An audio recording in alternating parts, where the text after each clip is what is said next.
Hola, ¿cómo están? Bienvenidos y bienvenidas a un nuevo programa de Aprendo en Casa. Estoy muy feliz de llegar nuevamente a sus hogares. Esta es la clase de biología para 10º año. Mi nombre es Carolina Serrano Guillén y les acompañaré en esta aventura el día de hoy. ¿Están preparados y preparadas? Bueno, yo espero que ya se hayan lavado las manos.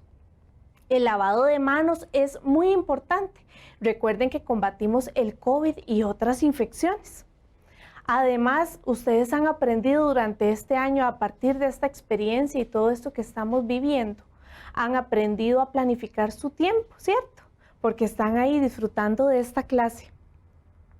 Tienen ese lugar especial, un lugar ventilado e iluminado, ¿cierto? Bueno, eso es muy bueno porque ya están preparados. Tienen ahí lápiz y cuaderno para anotar y revisar la tarea que dejamos la última vez. Yo espero que la tengan ahí para que la podamos revisar juntos. Si tienen algún dispositivo por ahí cerca, bueno, es importante que lo puedan tal vez apagar, poner en vibrador o en silencio para que no les ocasione alguna distracción. Esta manera de aprender es maravillosa, como les he venido diciendo estas semanas, ya que además de poder continuar su proceso educativo desde sus hogares, también les permite compartir con sus familias. Así que si están por ahí y les quieren acompañar, pues sería maravilloso que compartan este momento juntos. Y bueno, ¿qué estábamos estudiando? ¿Recuerdan que estábamos estudiando? ¿A qué les recuerda este fondo que tengo el día de hoy? Bueno, estamos estudiando la genética y este es el último programa de genética, así que vamos a ir cerrando. ¿Recuerdan algo de lo que estudiamos la última vez? ¿Será que se acuerdan o no se acuerdan? Bueno, tenían dos tareas, dos ejercicios para hacer unos cruces, así que vayan por su cuaderno porque inmediatamente vamos a revisar esa tarea que ustedes tenían. El primer ejercicio que teníamos que resolver era el ejercicio del fenotipo y genotipo para el cruce entre moscas de alas rizadas y moscas de alas normales heterocigotas. ¿Cómo definíamos cuál era el dominante y cuál era el recesivo? Bueno, dice ahí la palabra clave que hay alas normales heterocigotas. Y si recordamos, la condición heterocigota presentaba un gen dominante y un recesivo, pero el fenotipo siempre iba a ser el del dominante. Así que al decirnos que tenemos alas heterocigotas, quiere decir que las alas normales son las dominantes. Vamos a revisar cómo se hacía este ejercicio. En el caso de los alelos, para las alas rizadas, sabemos que es el recesivo, vamos a tener un par de alelos de letra minúscula por ser el recesivo. Y en el caso de las alas normales, vamos a tener una letra mayúscula y una minúscula por ser heterocigoto. Colocábamos en la tabla de Punnett que ya ustedes saben realizar. Realizaban el cruce y quedaba de esta forma. Dos celdas de la tabla de Punnett con un par de letras, una mayúscula y una minúscula, y dos celdas con dos letras minúsculas. ¿Cómo podíamos interpretar eso? Bueno, en el caso de la interpretación de este ejercicio, vamos a determinar primero el genotipo. Las dos casillas que tienen letra mayúscula y minúscula van a corresponder a un 50%. Recuerden que cada celda equivale a un 25%. Al ser dos, tenemos un 50% de tipo heterocigoto. El otro 50% corresponde a las dos celdas que tienen dos letras minúsculas. Al ser iguales, dos minúsculas van a ser homocigota, recesivo nuevamente por ser minúscula. ¿Cómo quedaba el fenotipo? O sea, ¿cómo sabíamos cuál es el porcentaje de moscas con alas rizadas y con alas normales? Bueno, en el caso de las primeras dos casillas, tienen una letra A mayúscula, por lo tanto eso me define que hay un 50% de moscas alas normales. Y el otro 50% va a corresponder a las moscas de alas rizadas. Así podíamos determinar el genotipo y el el fenotipo, perdón, de este ejercicio. Teníamos otro ejercicio que realizar. Recuerdan que teníamos las plantas Don Diego de noche, donde las plantas rojas y las plantas blancas se podían combinar, pero que al combinarse íbamos a obtener flores color rosado. ¿Cómo hacíamos esto? Bueno, yo les pedí en la tarea que hicieran la combinación de estas dos plantas de Don Diego de noche rosadas. Recuerden que el rosado lo íbamos a determinar con una letra R y una B. R de rojo y B de blanco. Vamos a hacer el ejercicio. Tenemos entonces dos plantas Don Diego de noche rosadas, RB y RB. Las colocamos en la tabla de Punnett, como ustedes ya lo saben hacer, y realizábamos el cruce. Revisen que les haya quedado este resultado. Una casilla con dos R's mayúsculas, dos casillas con una R y una B, y una casilla con BB. ¿Cómo interpreto yo esos resultados? Veamos. Vamos a tener en el primer cuadrito que quedó RR un 25% de plantas con flores rojas por haber quedado dos R's. Nos quedaron dos celdas de flores rosadas porque quedaron RB.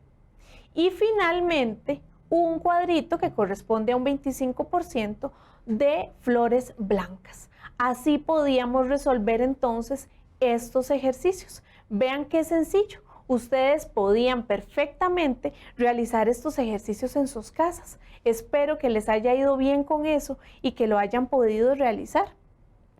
Para aprender tenemos que tener claro qué queremos aprender, cuál es nuestro objetivo, qué queremos aprender. Así que vamos a definir el reto del día de hoy. ¿Saben ustedes qué es la hemofilia y el daltonismo? Bueno, eso lo vamos a conocer el día de hoy. ¿Existe alguna relación entre las enfermedades y los genes? ¿Qué creen ustedes? ¿Conocen su grupo sanguíneo? Porque es muy importante conocer el grupo sanguíneo. Inclusive podríamos pensar que si tuviéramos alguna operación, algún accidente inclusive, es muy importante que conozcamos nuestro grupo sanguíneo. ¿Podemos utilizar la tabla de Punnett para resolver los cruzamientos de grupos sanguíneos? Bueno, vamos a descubrir todo esto el día de hoy. Para el día de hoy lo que vamos a estudiar son la herencia ligada al sexo y los grupos sanguíneos.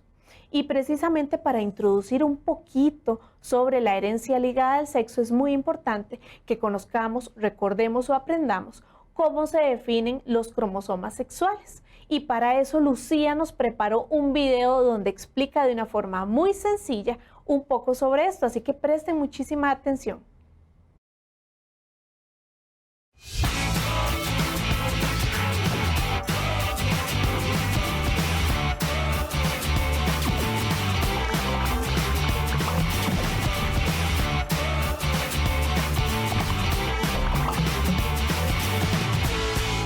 El otro día me estaba viendo al espejo y vi que tengo las orejas como las de mi mamá, pero el cabello lo tengo del color de papá. Y como hemos estudiado, la herencia biológica es el proceso por el cual la información genética se transmite de padres a hijos e hijas. Es por esto que los miembros de la misma familia tienen características de ambos progenitores. Por ejemplo, acá tengo mi caja de probabilidades con dos opciones vistas en dos compartimentos. Una representa lo materno y lo paterno. En la primera, a mi derecha, hay dos cromosomas, por lo que representa la línea materna. En la otra hay un cromosoma X y otro Y, por lo que representa al individuo de la línea paterna. Ahora, si yo tomo al azar uno de cada lado, vamos a ver qué sale. ¿Ok? X del lado materno y del lado paterno salió una Y. Entonces tendremos que el individuo que se va a formar será un macho. Ahora, saquemos otras dos fichas. A ver, en esta salió una X y de la segunda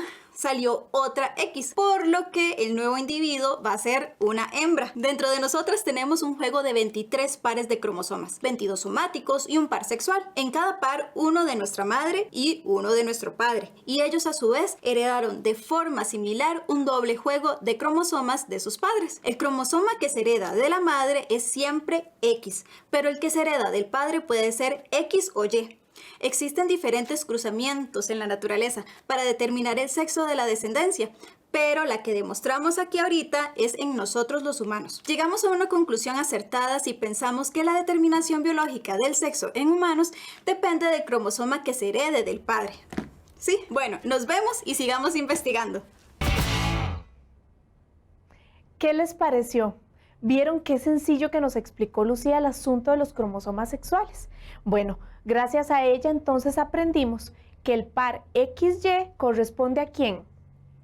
A los hombres, a los varones, mientras que el par de cromosomas XX va a corresponder a las mujeres. Esto es muy importante porque lo que vamos a ver ahorita es la herencia ligada al sexo. ¿Y qué es esto de la herencia ligada al sexo? Bueno, vamos a ver dos condiciones, una enfermedad, una condición, y la primera de ellas es la hemofilia. Cuando hablamos de herencia ligada al sexo, nos vamos a entender de que estas enfermedades se van a ver determinadas en el cromosoma X. Por eso era que era tan importante comprender que las mujeres tenemos un par de cromosomas XX y los hombres XY. En el caso de la hemofilia es una enfermedad que afecta el proceso de la coagulación, al estar alterado algunos de los factores de la coagulación. Si uno falla, todo el proceso se altera y el organismo no es capaz de coagular la sangre o detener las hemorragias en este caso. Esta no es una enfermedad que se contagie, es meramente genética y le afecta a 1 de cada 10.000 nacidos. Por otra parte, otra condición que vamos a ver es el daltonismo. ¿Qué sucede con el caso del daltonismo? Bueno, en el caso del daltonismo es una condición que aparece cuando no se pueden ver bien los colores, sobre todo el rojo, el verde, el amarillo, el azul. Si hay, por ejemplo, alguna situación, principalmente en el asunto de la ropa, ¿verdad? Cuando se van a vestir, que haya algún problema con la combinación de colores. Esto es uno de los problemas que podría tener el daltonismo. Por ejemplo, en esa paleta que les presento, si podemos reconocer perfectamente los números que están en cada uno de esos círculos, podríamos decir que no tenemos ninguna alteración en el reconocimiento de colores. ¿Pueden ver los números que están ahí? Por ejemplo, en el círculo, en el primer círculo, vemos un número 7. En el círculo de la par, el B, vemos un 13. En el tercer círculo, vemos el número 16. En el primer círculo de abajo, en el D, vemos el número 8. En el E podemos ver el número 12. Y el último círculo es el número 9. Entonces, si pudieron ver todos esos números, no hay ningún problema. ¿Cómo podemos realizar cruzamientos de este tipo? Bueno, vamos a conocer cómo se pueden definir las enfermedades. Cuando vemos la hemofilia y el daltonismo, vamos a determinar la letra H para la hemofilia y D para el daltonismo. La letra mayúscula va a significar que la persona está sana. ¿Cómo lo determinamos? Bueno, vamos a conocer. Si tenemos en este caso, observen dos mujeres porque tengo dos X. Cada una de esas X está acompañada por la letra mayúscula correspondiente a cada una de las situaciones que vemos. Si están en mayúscula, quiere decir que esa mujer está sana. Pero ¿qué sucede si la mujer está con las letras en minúscula? Pues vamos a decir que es hemofílica o daltónica, está enferma. Pero las mujeres, al tener dos X, podemos presentar una tercera posibilidad. Y esa es que tengamos una letra mayúscula y una letra minúscula en la otra X. ¿Y qué sería en ese caso esa condición? Una mujer sana portadora. ¿Qué sucede por el contrario con los hombres? Bueno, los hombres solamente tienen una X, entonces solamente tienen dos condiciones. Si presentan la letra mayúscula, ese hombre está sano. Pero si presenta la letra minúscula, ese hombre va a ser daltónico o hemofílico. Hagamos un ejercicio para que lo comprendamos mejor. Determine la probabilidad fenotípica de la descendencia entre un varón hemofílico y una mujer sana portadora. Ojo ahí. Vamos entonces a definir los alelos. El hombre es hemofílico, por lo tanto se encuentra enfermo, una letra minúscula, una H minúscula a la X. Mientras que la mujer dice que es portadora. Vamos a presentar entonces una mayúscula y una minúscula.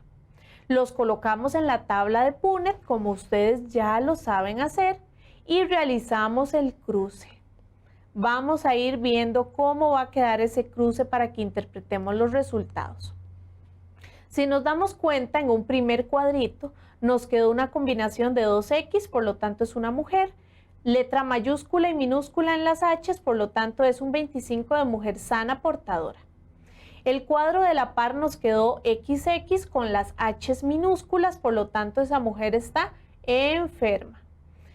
En el caso de los varones nos quedó un hombre sano porque en la X tiene una H mayúscula y uno enfermo porque nos quedó una H minúscula en la X del varón. ¿Se dieron cuenta qué sencillo que es hacer esos cruces? Bueno, eso es muy importante de conocerlo, es parte de todo lo que nosotros vivimos en la cotidianidad. Vamos ahora a conocer un poquito sobre los grupos sanguíneos. En el caso de los grupos sanguíneos, vamos a reconocer 4 fenotipos: la sangre A, la sangre B y la sangre AB y O. En la sangre A vamos a encontrar 2 genotipos, que los vamos a definir por las I. Vean que es una I con una A. Las A, las B solamente nos van a representar la sangre, pero las I nos van a definir. Entonces, por ejemplo, esta es sangre A homocigoto y esta de la par es una sangre A heterocigota. Observen, I mayúscula con la A y la I minúscula. La I recesiva no se le coloca una letra. En el caso de la sangre B, tenemos la misma condición. Tenemos sangre B heterocigota, 2 I mayúsculas con la B, y sangre B heterocigota. Observen que es una I mayúscula con una I minúscula, la mayúscula con la letra. ¿Qué pasa con la sangre AB? Que es el receptor universal. En el caso de la sangre AB, la vamos a definir de esta forma: 2 I mayúsculas y cada una con su respectiva letra, A, B. Y en el caso de la sangre O, pues que es el grupo sanguíneo donador universal, lo vamos a representar con 2 I minúsculas. Vean que para los dos casos, tanto la herencia ligada al sexo como grupos sanguíneos, debemos conocer el genotipo. No podemos utilizar una letra que nosotros queramos, sino la que ya está establecida. Vamos a hacer un ejercicio. Dice que Juan presenta grupo sanguíneo tipo A heterocigoto y María tipo B heterocigoto. ¿Cuál es la probabilidad en su descendencia para el grupo sanguíneo tipo O? Hagamos el cruce. Juan, sangre A heterocigota, ya dijimos que es I mayúscula, I minúscula y la A únicamente en la mayúscula. Y María dice que es sangre B heterocigota, exactamente la misma condición, solamente que sangre B. Colocamos en la tabla de Punnett y realizamos el cruce. Vean cómo va quedando ese cruce. ¿Cómo interpretamos ese resultado? Veámoslo aquí más sencillo. El primer cuadrito quedó AB. El segundo cuadrito quedó B heterocigoto. Un tercer cuadro corresponde a heterocigoto. Y el último, que es la sangre O, porque son 2 I minúsculas, es el grupo sanguíneo recesivo. Ese es el que ocupábamos saber, porque el problema era conocer cuál era la probabilidad o la posibilidad de una pareja que tenga sangre A y sangre B de tener hijos sangre O. Imaginen qué interesante. Tal vez no nos hubiéramos podido imaginar que una persona que tiene sangre A y otra sangre B pueda tener sangre O. Sin embargo, ya vieron que es posible y tal vez algunos sean un caso de los de ustedes. Entonces, muy interesante conocer esta parte. Ya como les decía, este es el cierre de los programas de biología y además el de genética. Vamos a recapitular un poco todo lo que hemos visto a lo largo de estas semanas. Un poco de conceptos, aprendieron a hacer cruces, los repasaron porque tal vez lo trabajaron ustedes con las guías de trabajo autónomo en sus colegios. Así que presten muchísima atención, recapitulen y a la vez autoevalúense con la siguiente información. El primer enunciado nos dice: el color en las flores es un ejemplo de fenotipo. ¿Será verdadero o falso? ¿Ustedes qué creen? ¿El color será el ejemplo de fenotipo? Por supuesto que sí.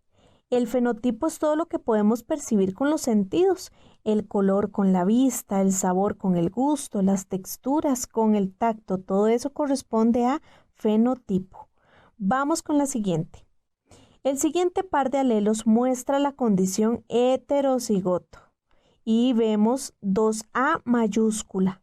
¿Será heterocigoto 2A mayúscula? ¿Qué creen ustedes? Según lo que vimos, no es así, es falso. La condición AA mayúscula, así como AA minúscula, corresponden a la condición homocigotos porque son iguales. Para ser heterocigoto debería ser A mayúscula con minúscula. Vamos con la que sigue. Cuando nos referimos a una sola característica, hablamos de un ejemplo para cruce monohíbrido. Por ejemplo, el color de los ojos. ¿Será esto verdadero o falso? ¿Una sola característica monohíbrido?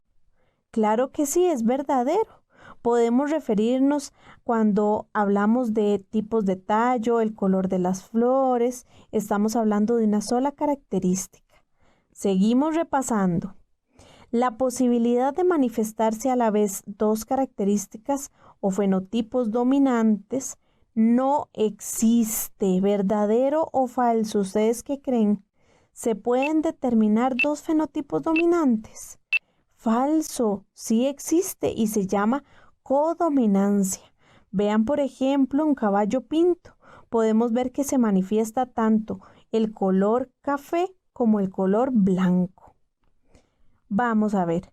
Esta dice, cuando se presenta un fenotipo intermedio entre dos características, estamos frente a un caso de herencia intermedia o dominancia incompleta.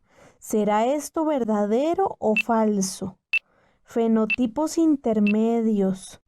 Por supuesto que sí. Y veamos este ejemplo. Un toro rojizo se cruza con una vaca blanca y su descendencia es color ruano. Este es un ejemplo de dominancia incompleta. ¿Cómo les fue? ¿Lograron recapitular y a la vez evaluaron un poquito todo lo que hemos aprendido? La genética es maravillosa y es uno de mis temas favoritos de la biología. Es importante que ustedes se autoevalúen y se hagan algunas preguntas. ¿Comprendimos con claridad el campo de estudio de la genética? Quedó bien claro, ¿verdad que sí? En 3 programas que hemos desarrollado sobre genética. ¿Pueden reconocer con facilidad términos de la genética aplicados a la vida cotidiana? Yo espero que sí. Recuerden que empezando por nuestras características físicas, pues ya ahí estamos viendo el fenotipo, por ejemplo. He podido resolver los ejercicios de cruzamientos con la tabla de Punnett. Yo estoy segura que sí, que lograron hacer esas tareas y aprendieron bastante a mi lado. Y vean que ya nos vamos acercando un poquito más a la Navidad. Es importante que ahora nos detengamos un momento a disfrutar un poco sobre este tiempo. Y es que yo quiero agradecerle un poquito y a mis colegios a los que yo represento. Darle las gracias por el apoyo a mis compañeros, a mis estudiantes. Del Liceo Braulio Carrillo, a mis estudiantes de 10º año, a mis compañeros y a mi director por su apoyo incondicional, don Abel Guzmán. En el CTP Dulce Nombre también a mis compañeros y a mis queridos estudiantes de 9º año. Y a mi querida institución, el CONET, que también representé durante este año. Así que de esta forma casi que nos vamos despidiendo. Esto es importante que ustedes pues hagan ahorita un tiempo de descanso, de reflexión, Nos decía Albert Einstein que cualquier momento es perfecto para aprender algo nuevo. Y eso lo descubrimos este año, que a pesar de la pandemia, a pesar de todos estos tiempos que hemos vivido, hemos logrado aprender. No se ha detenido nuestro proceso de aprendizaje. Y eso es gracias al esfuerzo que ustedes han hecho, el esfuerzo que han hecho para que todo este equipo de Aprendo en Casa que está detrás de cámaras, pues haya podido lograr todo lo que ustedes han visto hasta el momento. Un agradecimiento y un saludo en nombre a mi mentora, doña Rita Sandí, que ha sido mi acompañante, la asesora nacional de biología. Y bueno, quiero dejarles, antes de irme, un mensaje muy especial de mi parte para ustedes. No pierdan la esperanza en los tiempos difíciles, como este año, porque nos hacen más fuertes. El 2021 será una oportunidad para seguir construyendo sueños. Gracias a ustedes quisieran que todo esto valiera la pena. Y ahora pues me despido. Recuerden que mi nombre es Carolina Serrano Guillén. Espero que nos volvamos a encontrar en algún momento y espero que hayan disfrutado de estos programas tanto como yo. Síganse cuidando y con ello cuiden a sus familias. Disfruten de esta época tan especial como es la Navidad. Hasta luego.